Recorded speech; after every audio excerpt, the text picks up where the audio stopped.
Over the past few years, learning languages has kind of been an obsession of mine, and I would always wonder how my little sister was not only able to learn English but Bengali without actively trying. Meanwhile, I was laboring through flashcards and worksheets to achieve fluency. The answer may lie in our brain's neuroplasticity, which can be split into neuro, or relating to the nervous system, and plasticity, from the Greek root plastikos, or moldable.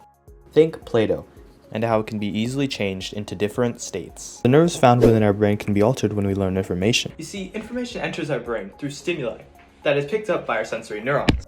The information then gets processed through a chain of interneurons. You can think of them as two landmasses. And the communication occurs within a gap between the neurons called the synapse, or in this case, a body of water. This exchange occurs between presynaptic neurons and receptors, and this connection can be represented by bridges.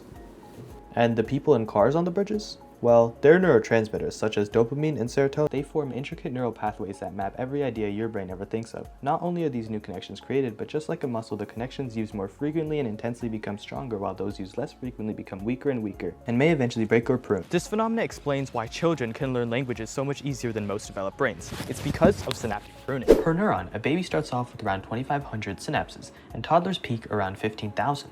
With time, the brain purges the weaker synapses until the average adult has around 7,000 synapses. Since toddlers have more synapses, concepts such as languages can be learned more naturally. However, even if your brain is fully developed, you should still try to learn new things, because when you consistently stimulate your brain with activities such as learning languages, practicing instruments, playing sports, just learning new skills in general strengthens your brain's neuroplasticity, which aids recovery from cognitive decline and brain illness, as well as keeps your brain active and sharp.